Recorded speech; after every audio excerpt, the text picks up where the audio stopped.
Fala aí pessoal, tudo bom com vocês? Kaique aqui na área, mais um vídeo da GK Concursos e vamos iniciando aqui a nossa revisão final para a GCM de Jarinu. Eu vim trazer aqui questões para vocês de todos os temas de conteúdo específico do edital. Então peguei ali as últimas 25 questões do seu edital e trouxe aqui questões para a gente trabalhar elas, tá? Para a gente poder aí fazer com que você acerte o maior número de questões aí nesse domingo na sua prova, beleza? Então começaremos ali por Constituição Federal, vamos para DUDH e vamos descendo lá até o Manual de Redação do Presidente da República, beleza? Vamos lá então, vai ser um vídeo um pouco longo, porque são aí questões aí de todos os temas, tá? Tem temas aí que eu trouxe 5 questões, tem temas que eu trouxe 3 questões, mas aí são várias questões aí de todos os temas, beleza? Se você vai fazer essa prova aí, tá acompanhando aqui o nosso canal e não é inscrito, se inscreva aí no nosso canal, tá? E deixe seu like também para poder fortalecer nosso trabalho, beleza? Peço também que ao final aí você fale como que foi aí seu desempenho, quantas questões você acertou, pra gente ver mais ou menos como que tá o nível da galera aí para o domingão, beleza? Vou começar aqui então, vou colocar aqui na tela pra gente tá começando a responder aqui as questões. Tá na tela então, vamos lá para nossa revisão da GCM de Jarinu. Começar aqui ó, por Constituição Federal. O que foi cobrado aqui na Constituição Federal? O artigo 1 ao 5 aí da Constituição. E eu coloquei junto aqui uma questão também da Emenda Constitucional 45 de 2004, que também foi cobrado na sua prova, beleza? Questão de número 1 primeiro. A Constituição Federal de 1988 assegura direitos fundamentais que limitam a atuação do fiscal de tributos e protegem a dignidade do cidadão.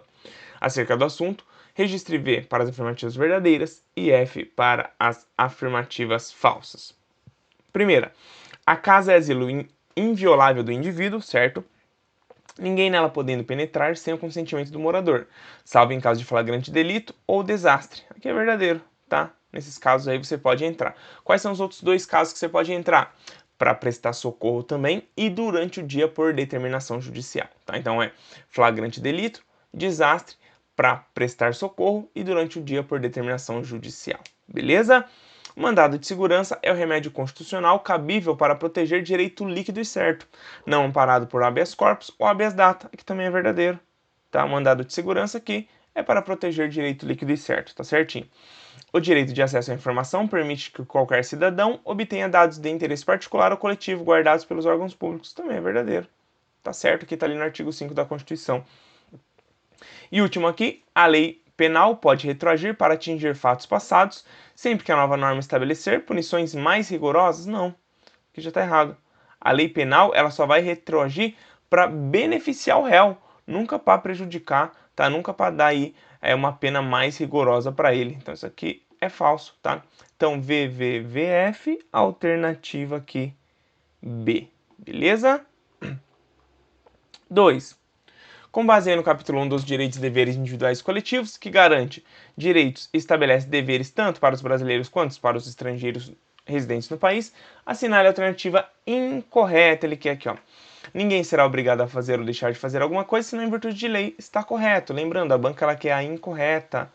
Circula isso, tá? Ela quer a incorreta, ela quer o que não está de acordo com a lei. Aqui está de acordo com a lei, a alternativa A, ela está correta, não é o nosso gabarito, tá?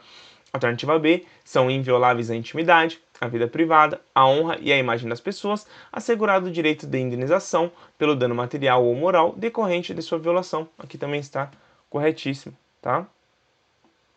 3. Ninguém será privado da liberdade ou de seus bens sem o devido processo legal. Aqui também está correto.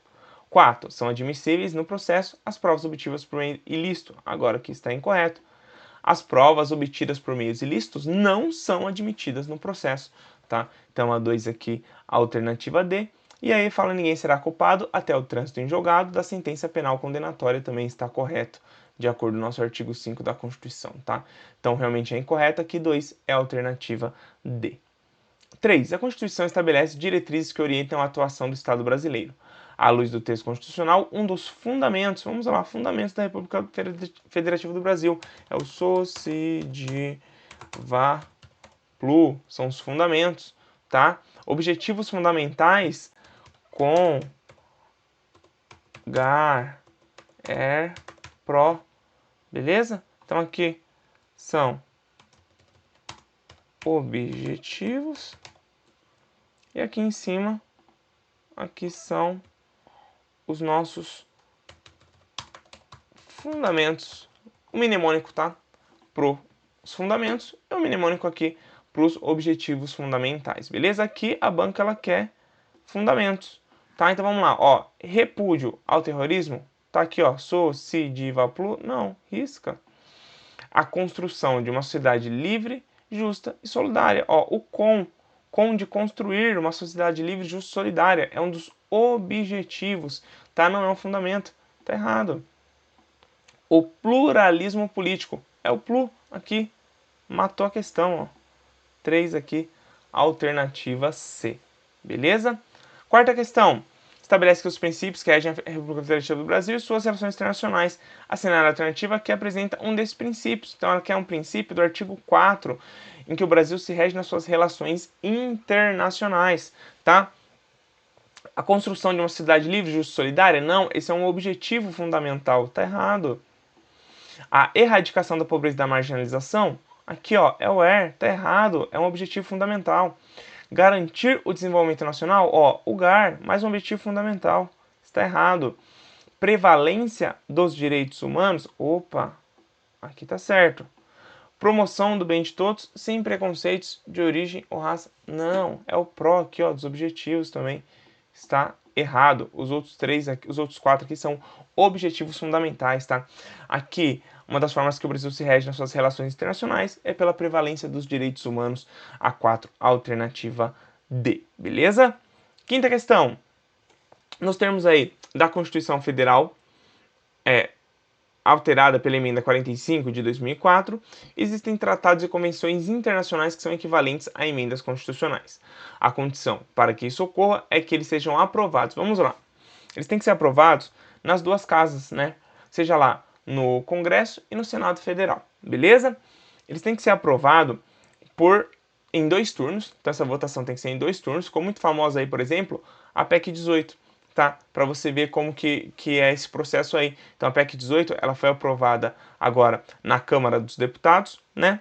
Os deputados federais, e agora foi para o Senado. Ela foi aprovada, foi votada em 2 turnos e teve a aprovação mínima ali de 3/5, era o que pede ali o quórum mínimo, a aprovação mínima ali de 3/5, tá? Então nas duas casas, votações, 2 turnos de votações por 3/5, tá? Dos votos aí dos respectivos membros, tá? Então aqui, ó, em cada casa do Congresso Nacional, em turno único, tá errado. Em cada casa do Congresso Nacional, em 2 turnos, por 3/5 dos votos dos respectivos membros. Perfeita a 5 aqui, a alternativa B. Beleza? Vamos então agora para a DUDH. Próximo tema aqui então, Declaração Universal dos Direitos Humanos de 1948. 1. Assinale a alternativa que apresenta uma disposição na Declaração Universal dos Direitos Humanos. A. Ninguém será submetido à tortura, nem a tratamento ou castigo cruel, desumano ou degradante. Aqui já está correto, tá?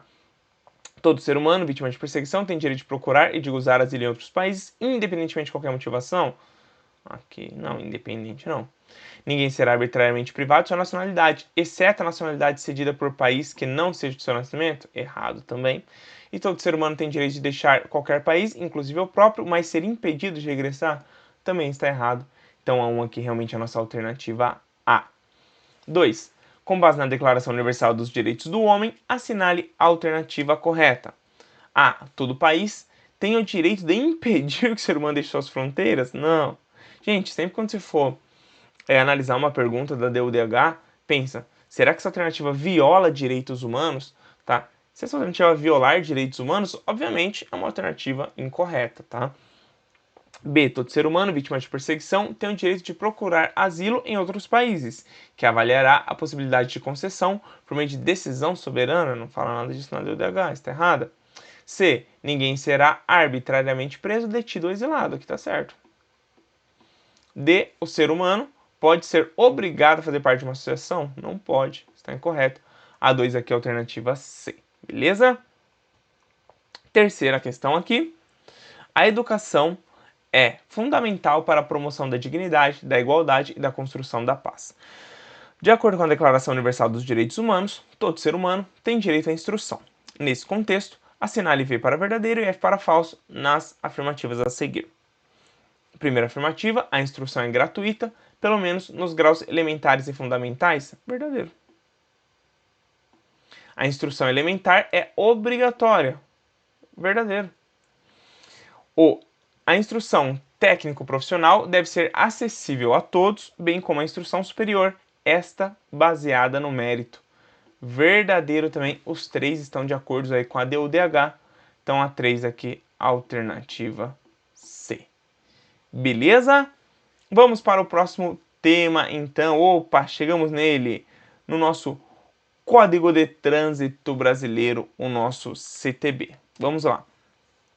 Respeitadas as condições operacionais de trânsito e da via, de acordo com o CTB, a velocidade mínima não poderá ser inferior a... Então vamos lá. Quando você está transitando numa via, é proibido você transitar com a velocidade mínima. Aí a sua velocidade mínima dirigindo o veículo não pode ser inferior à metade da velocidade permitida na via. Então, por exemplo, você está lá numa via de trânsito rápido, sem sinalização, logo é uma via aí de velocidade máxima de 80 km por hora. Você não pode andar abaixo dos 40 km por hora, tá?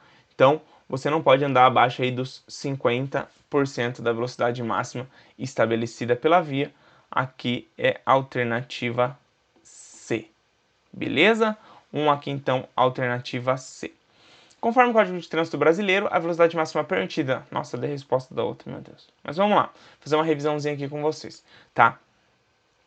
Vias urbanas e vias rurais. Então temos aqui, ó, vias urbanas. Vias urbanas, tá? Temos o tracoló. O que é tracoló, Kaique? Já vou falar para vocês. Tá? Mnemônicozinho padrão. E vias rurais, temos as estradas e rodovias. Beleza? Beleza, vamos lá.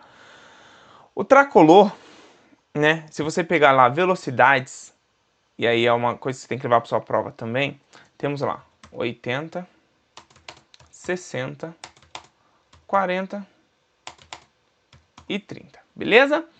Então, vamos lá. Vias urbanas, tracolô. Então, o TR aqui é trânsito rápido, o A são as arteriais, o CO é coletora e o LO de locais, beleza?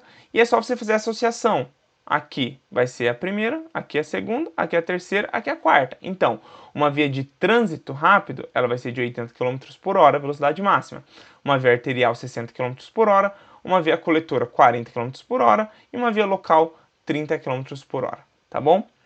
Então, aqui ela está pedindo, ó, nas vias urbanas de trânsito rápido, onde não existir sinalização regulamentadora, a velocidade vai ser de... Então, ó, trânsito rápido, TR aqui, é a primeira, 80 km por hora, 2, alternativa B. Kaique, se fosse uma via local, a última aqui, ó, 30 km por hora. Beleza? Isso acaba caindo bastante em prova, é bem facinho de decorar, só que quem não decora acaba errando, tá? Então, essa aqui é a alternativa B, beleza? 3.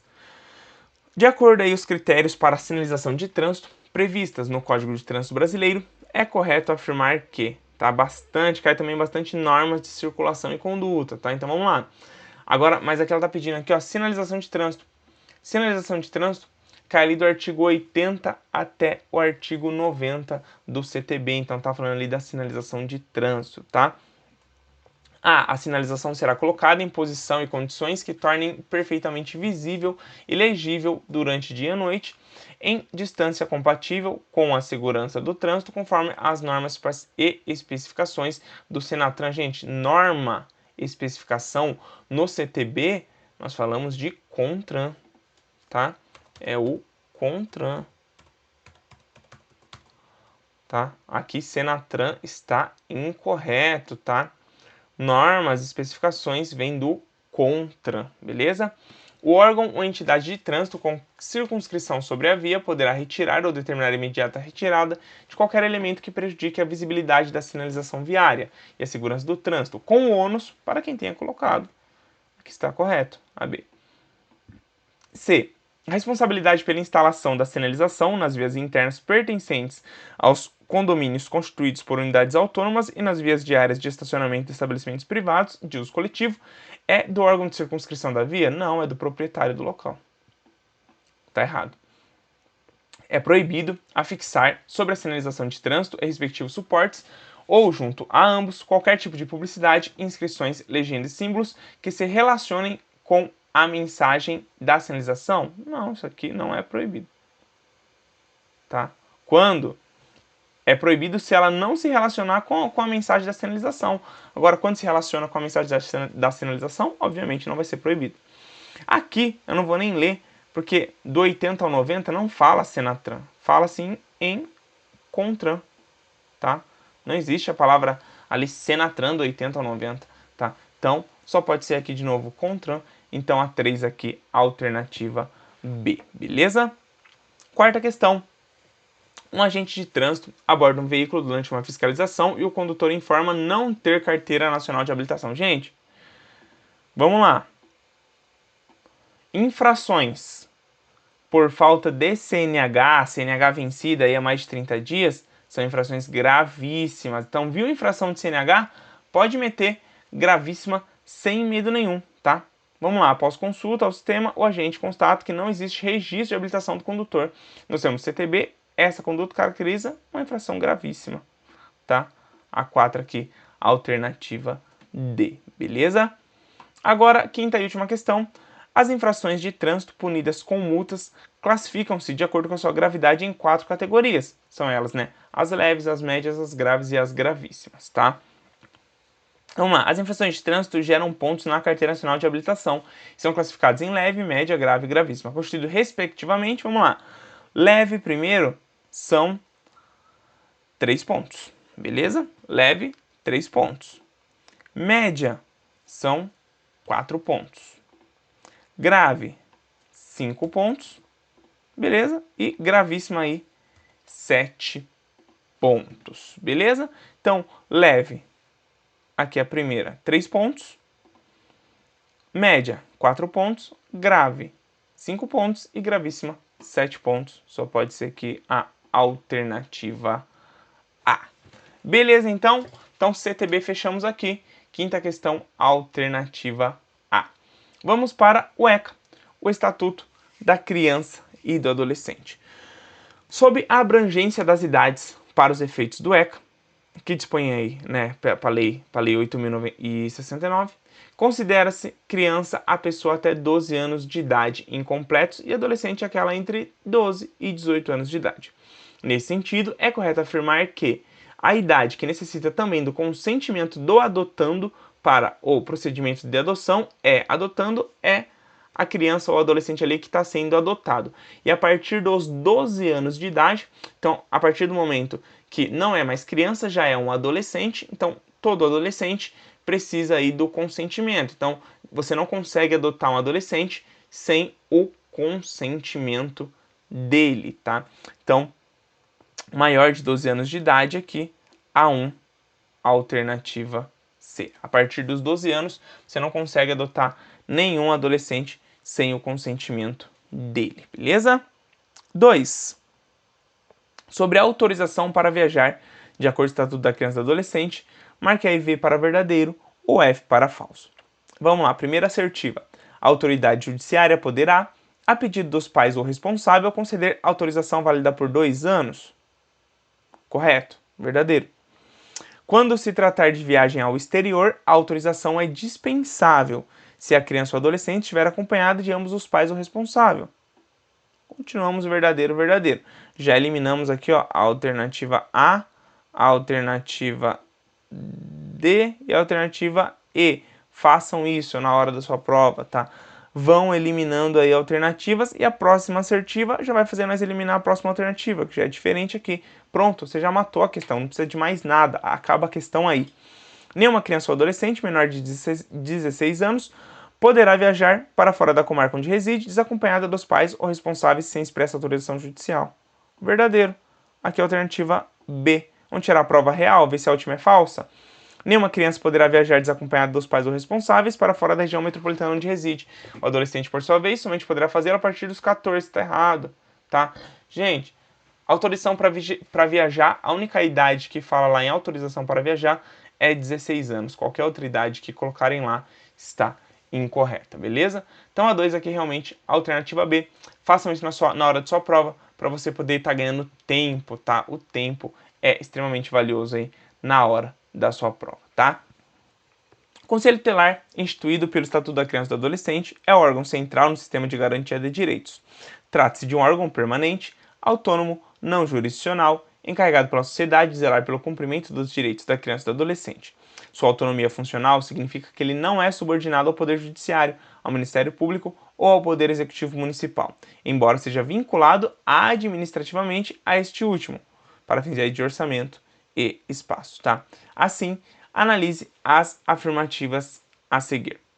Vamos lá, o Conselho Tutelar é um órgão não jurisdicional, o que significa que ele não julga, não sentencia e não aplica medidas socioeducativas, sendo esta última uma atribuição exclusiva da autoridade judiciária. Aqui é verdadeiro, tá?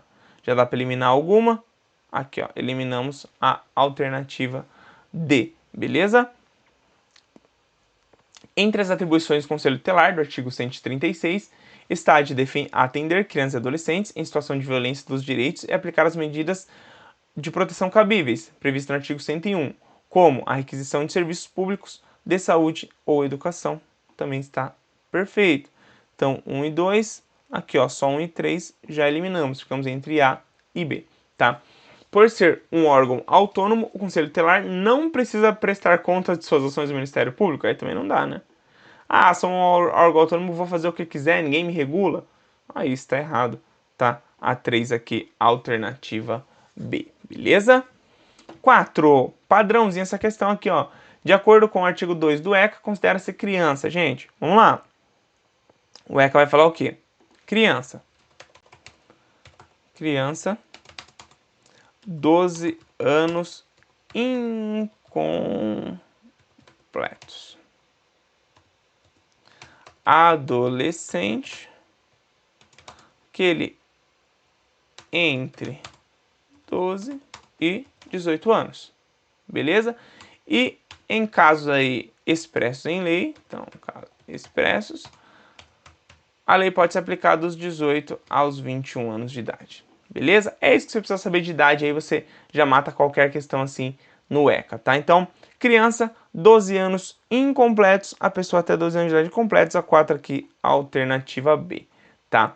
Muito cuidado, porque às vezes eles trazem, ó, a pessoa de até 12 anos de idade completos, ele vem e coloca um completos aqui. Cuidado, completou 12 já é adolescente, não é mais criança, tá? Quinta questão, deixar o pai, a mãe. Por que eu trouxe essa questão aqui? Porque sua banca às vezes gosta de cobrar uma peninha. Não acho que ela vai pesar muito nessa prova em pena, porque veio um edital bem longo, mas ela tem essa mania de cobrar pena aí, né? Essa mania de banca preguiçosa, tá? Quinta, deixar o pai, a mãe ou responsável legal, de forma dolosa, de comunicar à autoridade pública o desaparecimento de criança ou adolescente constitui um crime em espécie. Nesse caso, a pena prevista pelo ECA é... Gente, pensa aí, uma criança sumiu e o pai e a mãe deixam de comunicar aí à autoridade competente. Qual você escolheria aqui? Primeiro, a multa você risca, porque é ridículo. Né? A detenção também não. Só que o que a banca fez? Ó, colocou detenção de 2 a 4 e reclusão de 2 a 4, depois uma reclusão de 1 a 6 meses só, muito baixa, né? E aqui, para você escolher entre detenção e reclusão, você escolheria, obviamente, reclusão, crime mais grave. Lembrando, reclusão, crimes mais graves, detenção, crimes mais leves, tá bom? Então isso também já te ajuda aí a eliminar algumas alternativas. A 5 aqui, alternativa A. E vamos para aqui o Estatuto da Pessoa Idosa. Vamos lá então, questão de número 1 do Estatuto da Pessoa Idosa. De acordo aqui com o Estatuto da Pessoa Idosa, os casos de suspeita ou confirmação de violência praticada contra pessoas idosas serão objeto de notificação compulsória, ou seja, obrigatória, pelos serviços de saúde à autoridade sanitária e serão obrigatoriamente comunicados por eles a quaisquer, não a todos, a quaisquer um dos seguintes órgãos, tá? Autoridade policial, que é o delegado de polícia, tá certo? Ministério Público, também tá certo. Aí, Entramos aqui, ó, em conselhos. São 3 conselhos da pessoa idosa: o municipal, o estadual e o nacional, e os 3 aqui estão corretos. Então tá tudo certinho aqui. Aqui só pode ser alternativa D em todos os itens, beleza? Questão de número 2. A lei aqui que institui o Estatuto da Pessoa Idosa regula os direitos assegurados às pessoas com idade igual ou superior a 60 anos. A lei protege e facilita a preservação da saúde física, mental, moral, intelectual, espiritual e social dos idosos, visando a amparar as necessidades comuns dos cidadãos nessa fase da vida. Sobre esse tema, assinale a alternativa correta. A. 65 anos é a idade mínima para que uma pessoa seja considerada idosa. Aqui já falou de 60 anos, gente. Pelo amor de Deus, isso aqui não tinha nem como alguém marcar, tá? É garantido à pessoa idosa maior de 80 anos atendimento preferencial em relação às demais pessoas idosas. Aqui tá certo, tá? Prioridade especial aí a partir dos 80 anos, tá bom? Então, A2 aqui, alternativa B. C. O direito ao voto é assegurado como absoluta prioridade à pessoa idosa? Não, não é uma das garantias ali de absoluta prioridade. A pessoa idosa maior de 80 anos é garantida isenção total de imposto? Aí também não, é prioridade especial, mas não tem isenção total de imposto não. Tá, ela vai ter aí mais rápido a restituição do seu imposto de renda. Segundo o Estatuto, é obrigação da família, da comunidade, da sociedade, do poder público prover apenas o direito à saúde e alimentação? Não, apenas aqui matou, tá? Então a 2 realmente é a alternativa B. Terceira, marque V para verdadeira e F para falso. Vamos lá, de acordo com o Estatuto aqui da pessoa idosa, né? A obrigação alimentar é solidária, podendo a pessoa idosa optar entre os seus prestadores. Isso é verdadeiro. Então, o idoso ali, a pessoa idosa, ela tem 3 filhos. Ela quer que só um dos 3 aí preste os alimentos para ela pode, tá? Essa obrigação alimentar é solidária. Ela pode aí optar por quem vai prestar esses alimentos para ela, beleza? É dever de todos prevenir a ameaça ou violação aos direitos da pessoa idosa. Também aqui é verdadeiro. Última, o envelhecimento é um direito disponível e a sua proteção um direito social. Cuidado, tá? O envelhecimento é um direito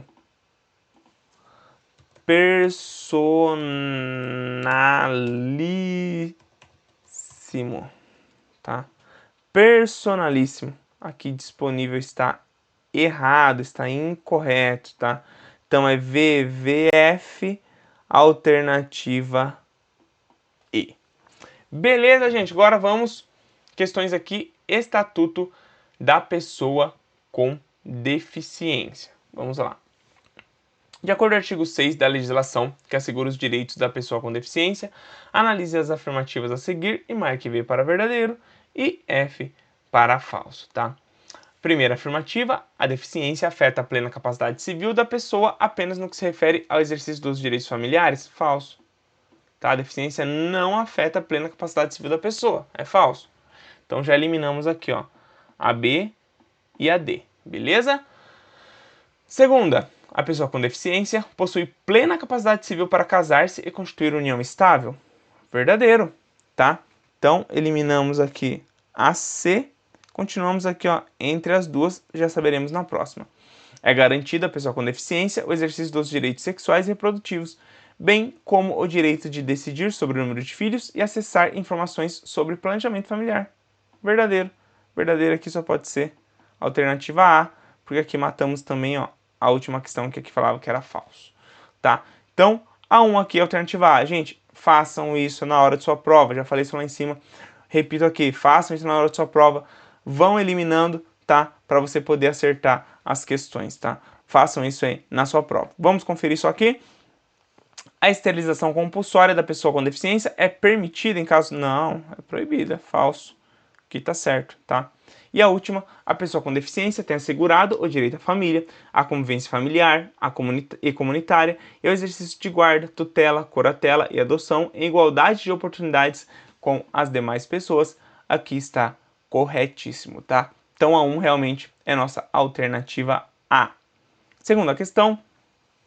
A Lei Brasileira de Inclusão prevê um símbolo nacional para identificação voluntária de pessoas com deficiências não aparentes, tá? Deficiências não aparentes é o cordão aí com fita de girassóis, tá? Sobre este símbolo, é correto afirmar que A. O cordão de fita com desenho de girassóis é reconhecido como símbolo nacional de identificação de pessoas com deficiências ocultas, que já está certo. O que está errado nas outras? Vamos lá. O símbolo deve ser utilizado obrigatoriamente? Não é obrigatório, tá? É facultado. O uso do cordão substitui qualquer documento comprobatório? Não substitui também. Senão qualquer um saia com um cordão falando que é deficiente aí para passar mais rápido em fila de mercado. O símbolo pode ser exigido como pré-requisito para acesso a serviços? Não pode. Tá errado também. E a ausência do cordão implica em renúncia ao exercício? Imagina. Ah, tô sem cordão, não sou mais deficiente agora? Não, pelo amor de Deus, tá errado. Tá? A2 aqui, alternativa A. Beleza? Terceira e última questão. De acordo com a Lei Brasileira de Inclusão da Pessoa com Deficiência, estabelece o artigo 88, qual é a penalização para quem praticar, induzir ou incitar discriminação de pessoa em razão de sua deficiência. É uma pena de reclusão, tá? Todas aqui estão para reclusão. Nesse caso aqui, ó, de 1 a 3 anos de multa, tá? Nesse aqui, reclusão de 1 a 3 anos de multa, alternativa B. Ah, Kaique, por que você trouxe pena? Porque sua banca às vezes traz pena, tá? E às vezes ela é insuportável e traz pena. Então, uma pena ou outra eu acabei trazendo mesmo, beleza? Então, vamos continuar aqui agora. Legislação ambiental. Tema amplo, tá? Tema bem grande, que é composto aqui por quatro leis. Trouxe uma questão aqui de cada lei. Primeiro, a Lei de Ação Civil Pública, depois a Lei de Crimes Ambientais, depois aí o Decreto-Lei do Patrimônio Cultural, tá? E depois a Política Nacional aí do Meio Ambiente, beleza? Então a primeira aqui, no tocante aí à Ação Civil Pública e suas alterações, analise as proposições a seguir. Primeira proposição, o Ministério Público é legitimado para propor ação civil pública, bem como a União, os Estados, os municípios e entidades autárquicas, certo?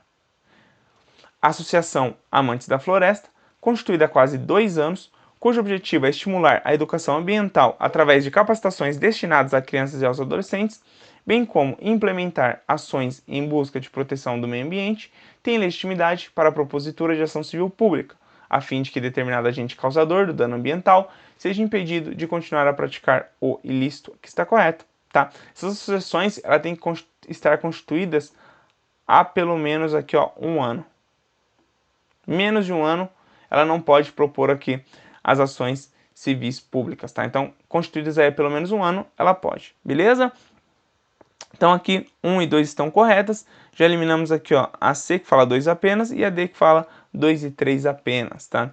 A 3 vai falar aqui assim, ó, e a aqui vai falar 1 apenas. Então, ficamos entre A e E. E a 3 vai falar assim, ó, a ação pública poderá ser proposta por qualquer cidadão que esteja errado. Tá? É Ministério Público, Defensoria Pública, aqui os entes, né, União, Estado, Municípios, as entidades autárquicas e aqui, ó, as associações constituídas aí há pelo menos 1 ano e que tem aí entre suas atribuições aí, né, a defesa, seja de educação, ambiental, etc. Tá bom? Então, esses são aí quem pode propor ação civil pública. Então, aqui é a alternativa E. Beleza? 2. Nos termos aí do artigo 37 da Lei 9.605, o abate animal, então essa lei aqui é a Lei de Crimes Ambientais, tá? O abate animal não configura crime quando, vamos lá, for realizado com autorização científica para coleta de dados acadêmicos, está errado. For praticado por caçador licenciado em área de preservação permanente, não, pode caçador, mas se for praga de lavoura, por exemplo, aí pode, ali os animais ali que destroem a lavoura, aí pode, tá? Ocorrer em estado de necessidade, com o fim de saciar a fome do agente ou de sua família, beleza, aqui não tem crime. Ocorrer durante práticas culturais tradicionais, a tourada é proibida no Brasil, gente, tá? Tourada é proibida, beleza? 2 aqui, então, alternativa C. Questão aqui de número 3, vamos lá. Tramitam, junto à 10ª Vara da Fazenda Pública da capital do estado Alfa, ações que buscam o tombamento compulsório de determinadas obras de origem estrangeira que ingressaram no território nacional. De acordo com a narrativa e considerando as disposições do Decreto-Lei nº 25 de 1937, avalie se devem ser excluídas do patrimônio histórico e artístico nacional as seguintes obras de origens estrangeiras. Então vamos ver se essas obras devem ser aqui excluídas aí do patrimônio histórico e artístico nacional. Vamos lá. 1. As obras que sejam importadas por empresas estrangeiras expressamente para adorno dos respectivos estabelecimentos, que está correto, ela não vai compor aqui o patrimônio aí brasileiro, tá? Obras que adornem quaisquer veículos pertencentes a empresas estrangeiras que façam carreira no país, que também tá certo, também não vão preencher, não vão aí fazer parte aí do nosso patrimônio histórico, tá? E obras que pertençam às representações diplomáticas ou consulares acreditadas no país, aqui também tá correto. Tá? As três estão corretas, tá? As três não farão parte aí do patrimônio histórico e artístico nacional, tá? Então aqui só pode ser a alternativa E, beleza? Quarta e última questão, de acordo aí a política nacional do meio ambiente, entende-se por meio ambiente. Gente, sempre que falar aí sobre política nacional do meio ambiente e o que se entende por meio ambiente na política nacional do meio ambiente, procure por duas palavras, tá? A primeira palavra é lei, tá? Então, se não tiver lei escrito, tá errado. Então, aqui, ó, o espaço natural destinado à preservação de recursos hídricos florestais, errado. A área territorial protegida por lei, opa, tem lei aqui, vamos manter, tá? O sistema integrado de ecossistemas terrestres e aquáticos sob gestão ambiental, errado. O patrimônio natural composto por fauna, flora e recursos minerais, não, meio ambiente não é só isso, tá? Vamos lá. Então, de acordo aqui, ó, a política nacional do meio ambiente, qual é a segunda palavra que você tem que procurar? São aí influências, tá? Então, ó, área destinada protegida por leis para a conservação da biodiversidade, errado. Conjunto de condições, leis, influências e interações de ordem física, química e biológica que permite abrigar e rege a vida em todas as suas formas. Beleza? Aqui está perfeito. Beleza? A4 aqui então, alternativa E. Lei Maria da Penha. Vamos lá agora então para a Lei Maria da Penha. Questão aqui de número 1, questãozinha padrão aí sobre as formas de violência doméstica e familiar contra a mulher. Então já vamos fazer uma revisão aqui. São 5, tá? Começa aqui pela violência física. Aí temos ali a psicológica. Temos a sexual. Temos a patrimonial.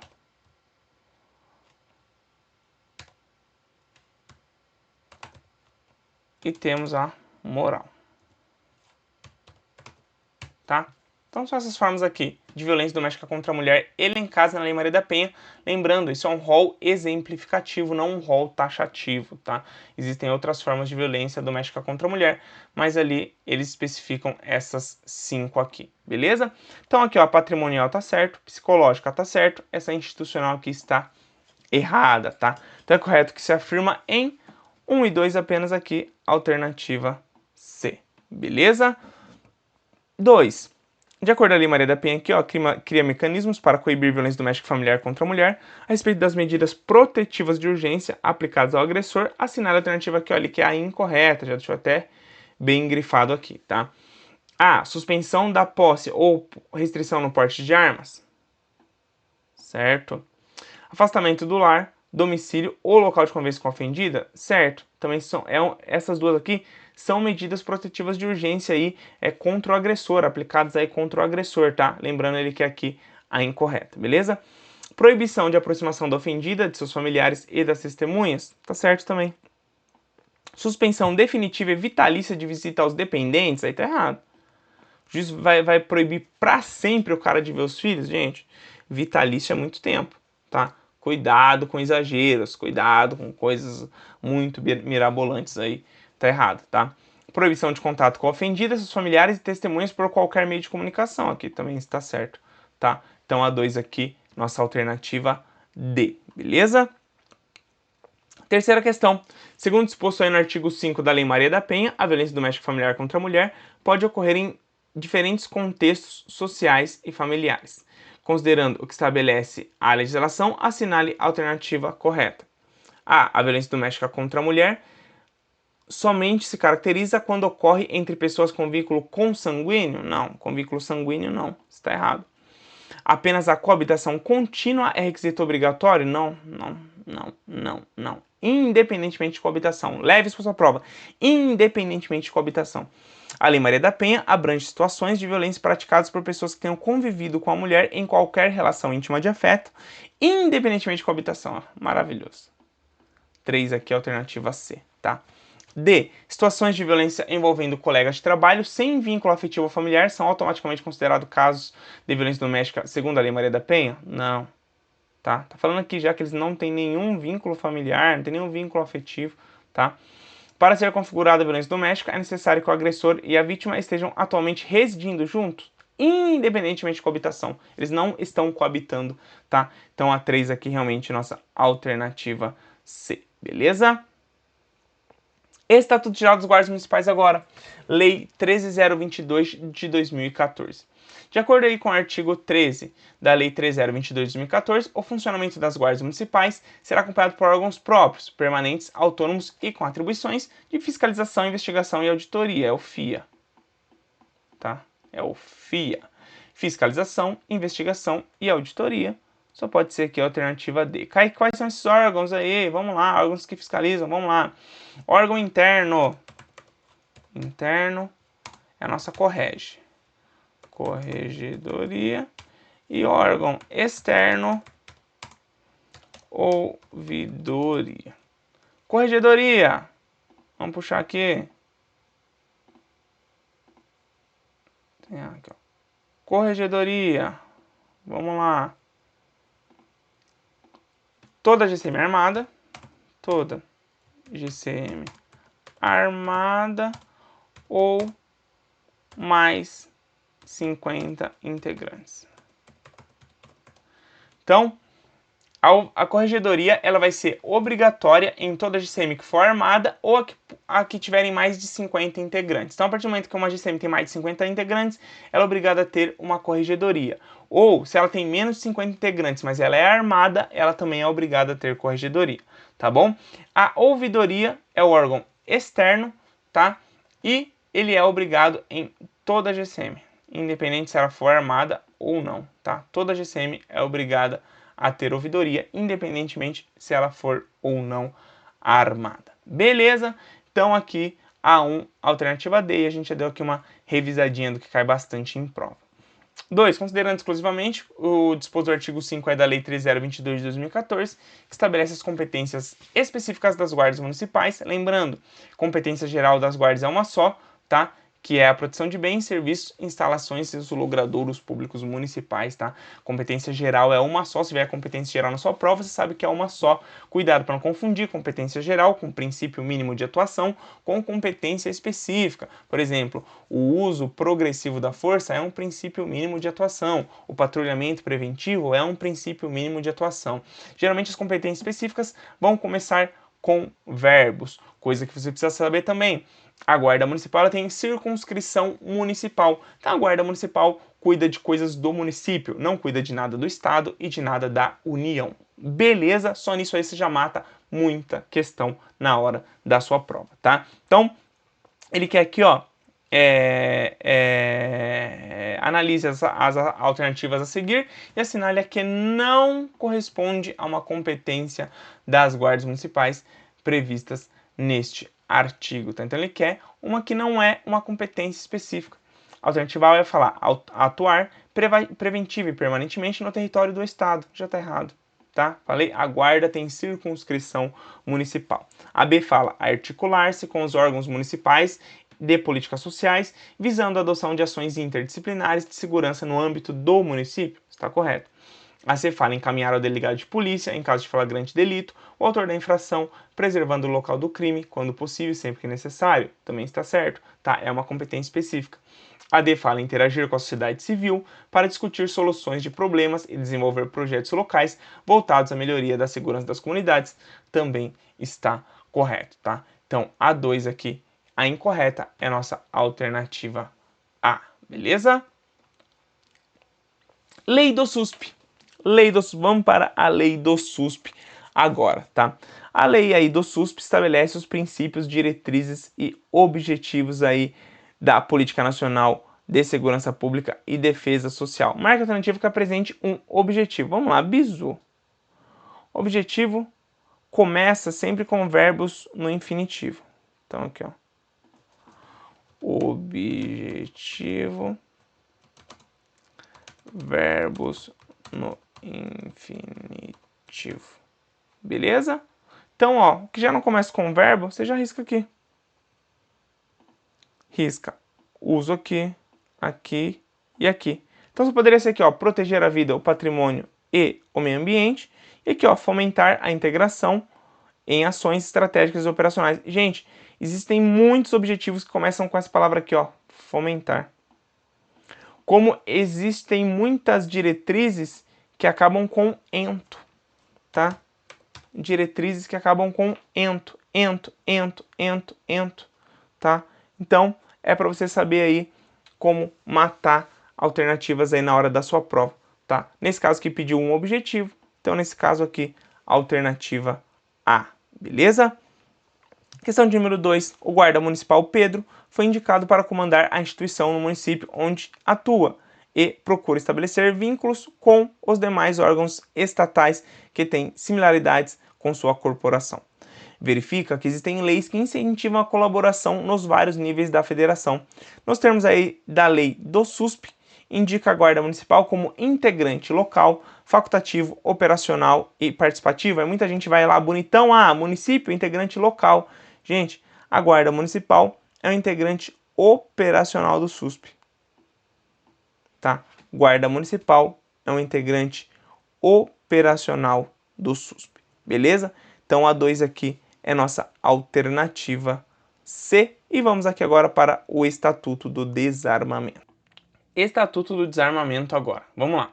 Sabe-se que a autorização para o porte de arma de fogo das guardas municipais está condicionada à formação funcional de seus integrantes em estabelecimentos de ensino de atividade policial, a existência de mecanismos de fiscalização e de controle interno nas condições estabelecidas aí no Estatuto do Desarmamento. Assinale abaixo o órgão responsável pela supervisão da autorização para o porte de arma de fogo das guardas municipais. Quem faz a supervisão aqui das guardas municipais é o MINJUTA, o Ministério da Justiça.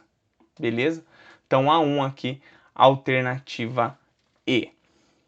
2. Segundo a lei que dispõe sobre o registro, a posse e a comercialização de armas de fogo de munição, as armas de fogo de uso restrito serão registradas no... Vamos lá. Restrito, Comando do Exército. Permitido, Polícia Federal, tá bom? Restrito, Comando do Exército. Permitido, Polícia Federal. Beleza? Então, a 2 aqui, alternativa B. Terceira questão. Um integrante da guarda municipal do município, possuidor de todas as qualificações, registros e documentos respectivos ao porte e uso de arma de fogo, casado e com 2 filhos menores de 18 anos de idade, costumava retornar do seu turno de serviço e deixar sua arma em uma caixa na sala, próximo ao aparelho de televisão, pronta para eventual situação de emergência ou perigo. Ocorre que, enquanto ele dormia, um dos filhos, junto ao irmão mais novo, por curiosidade, resolveu mexer na arma do pai. Ao manuseá-la, acabou disparando e acertando acidentalmente a perna do irmão mais novo, não resultando em óbito. Procedido o atendimento médico necessário aos registros legais, o pai passou a responder pelo fato. Conforme previsto aí no Estatuto do Desarmamento, que dispõe aí sobre o Sistema Nacional de Armas, qual foi o crime cometido pelo pai das crianças? Ele cometeu aqui a omissão de cautela, deixou de tomar ali os cuidados necessários para que menores de 18 se apoderem da arma dele. Então, crime aqui de omissão de cautela, a 3 aqui, alternativa D. Beleza? Estamos finalizando já. Vamos aqui para o Código Penal, depois do Código Penal vamos para os bens públicos e depois para o Manual do Presidente da República e assim passamos por todos os temas do seu edital, beleza? Começar aqui agora então, Código Penal, questão de número 1. Considere que Jorge concorreu culposamente para o crime de peculato cometido por João e que ambos são empregados públicos. Com base na situação hipotética apresentada no disposto do Código Penal, é correto afirmar que, vamos lá, o peculato culposo, tá? Então, é o único crime que, se você reparar o dano antes da sentença, a sua pena é extinta. Após a sentença, então após a sentença, é reduzida da metade. Beleza? Então, peculato culposo. Se você reparar o dano antes da sentença, sua pena ela é extinta. Se for após a sentença, a pena aí ela é reduzida da metade, tá? Então vamos ler as alternativas. Jorge e João estão sujeitos à pena de detenção e ao pagamento de multa. Não, está errado. Tá? Lembrando que Jorge concorreu culposamente para o crime de peculato cometido por João. Então João ele está sujeito à pena de reclusão, tá? De 2 a 12 ali.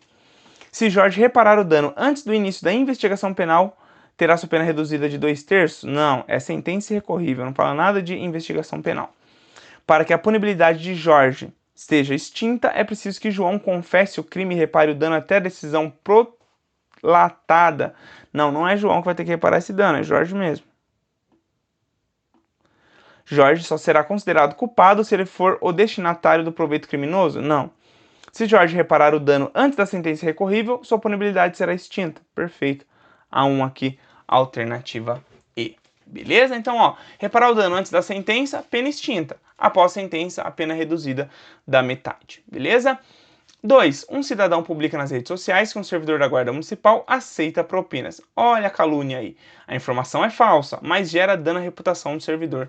De acordo com o Código Penal, trata-se de calúnia, né? Denunciação caluniosa? Não. Calúnia, difamação ou injúria? Calúnia, por imputar crime determinado, hipótese que exige acusação de falsa prática criminosa com narrativa concreta, situação distinta da simples divulgação de rumor desabonador. Beleza. A2 aqui, alternativa B. Beleza? Terceira questão. Durante uma fiscalização de trânsito realizada pelo Gabriel, né, agente Gabriel, o condutor Miguel foi abordado por estar dirigindo em excesso de velocidade.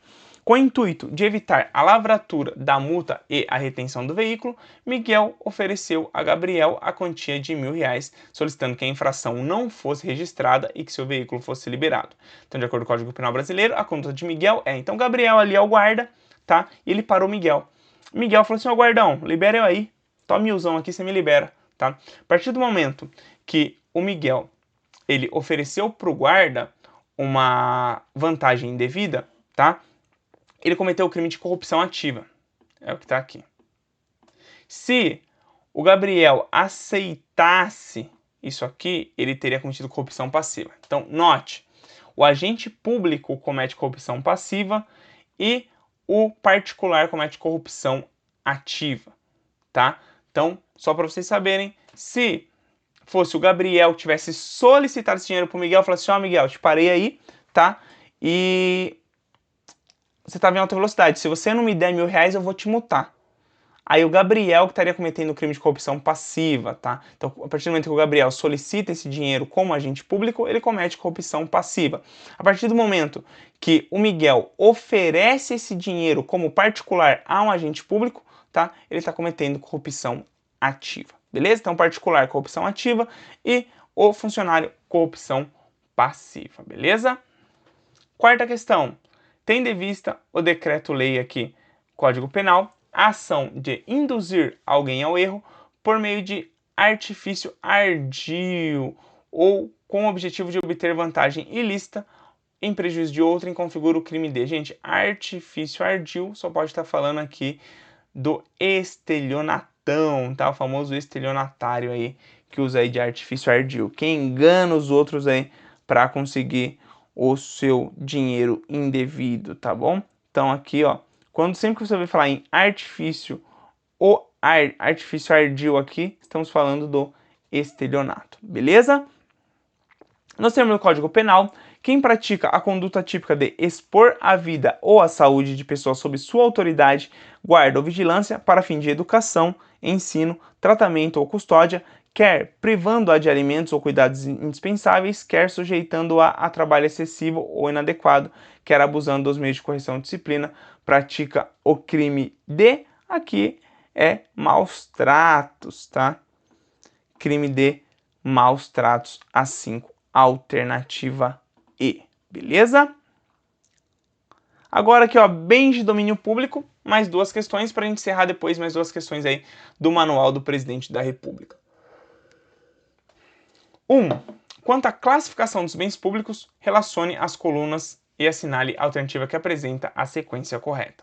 Então aqui, ó, bens de uso comum do povo ou de domínio público, bens de uso especial ou do patrimônio administrativo e bens dominicais ou do patrimônio disponível. Tá? Vamos lá então. Bens de uso comum do povo. Ó, a primeira coluna fala aqui, ó, são aqueles que, embora integrando o domínio público, como os demais, deles diferem por permanecerem à disposição da administração para qualquer uso. Então, eles estão aqui, ó, sem uso, tá? Os bens que estão sem usos, mas eles fazem parte aí da administração, são os bens dominicais, tá? Então, aqui é 3. Beleza? Então, os bens dominicais, eles pertencem aí à administração, mas eles estão sem nenhum uso específico, tá? Todos os locais abertos à utilização pública, que faço aqui, bens de uso comum do povo, tá? Como aqui ruas, estradas, praças, praias, etc. Então, aqui só pode ser o 2, tá? Então, leve isso para sua prova, tá? Características importantes para você levar para sua prova. Os bens de uso comum, eles podem ter um valor cobrado ali para você utilizar eles, tá? Então, por exemplo, uma praça de pedágio. Você está usando uma estrada, que é um bem de uso comum do povo, porém você tem que pagar o pedágio. Então, sim, é errado eu falar para vocês que todo bem de uso comum é gratuito, tá? Isso é errado ser falado. Bens de uso comum e de uso especial não podem ser alienados, são inalienáveis. Isso quer dizer o quê? Que o poder público não pode vender esse bem, não pode doar esse bem. Já os bens dominicais são alienáveis, tá? Beleza? Mais uma coisa. Afetação e desafetação. Os bens de uso comum e os bens de uso especiais estão afetados. Por quê? Porque eles estão sendo usados para um serviço específico, tá? Então, esses bens estão afetados. Caso você queira vender um bem de uso especial, por exemplo, um prédio ali de uma secretaria, você vai trocar a secretaria de lugar, o que você faz? Você faz o processo de desafetação. Então, essa secretaria, ela sai desse prédio, vai para outro prédio. Esse prédio que ela foi, esse prédio ele é afetado, então ocorreu ali uma afetação, tá? Então, o prédio, o novo prédio, ele se tornou o prédio daquela secretaria e aquele prédio, que era um prédio de bem de uso especial, tá? Ele foi desafetado. Logo ele virou um prédio de bem de uso dominical e agora ele pode ser alienado, pode ser vendido, pode ser doado, tá bom? Então, também tem essa questão da afetação e da desafetação. Você já consegue matar aí bastante questões aí nas suas provas de concurso público, beleza? Então aqui 312 aqui só pode ser a alternativa B, beleza? De acordo com o Código Civil, são bens públicos todos aqueles que pertencem às pessoas jurídicas de direito público, isso é, União, Estado, Distrito Federal, municípios, respectivas autarquias e fundações públicas de direito público. E conforme as restrições impostas à propriedade administrativa, a conceituação que se refere à titularidade do bem são consideradas as principais características dos bens públicos. Então, eles são aí, ó, inalienáveis, como eu já falei para vocês, tá? Não pode ser inalienável. Os bens públicos não estão sujeitos também ao uso capião, tá? Eles são também imprescritíveis, tá? São imprescritíveis aí os bens públicos. Eles têm aí a não onerabilidade também como uma característica, tá? Então são aí inalienáveis, impenhoráveis, imprescritíveis, tá? Não estão sujeitos aí ao uso capião. Então são algumas ali algumas características aí dos bens públicos, tá bom? Então vamos lá, não exclusividade, que já está errado, impenhorabilidade está certo, não rivalidade, aqui está errado, não rivalidade, aqui está errado, inalienabilidade está certo, impenhorabilidade está certo, aqui essa não exclusividade já está errado. Inalienabilidade, impenhorabilidade, imprescritibilidade e não onerabilidade, aqui está certinho a 2, alternativa E, beleza? Últimas questões aqui então. Manual de redação do Presidente da República. Vamos lá. Questão de número 1 aqui. O Manual de redação do Presidente da República estabelece princípios e normas para a elaboração de documentos oficiais garantindo clareza, objetividade, formalidade e uniformidade na comunicação administrativa. Analise as afirmativas abaixo.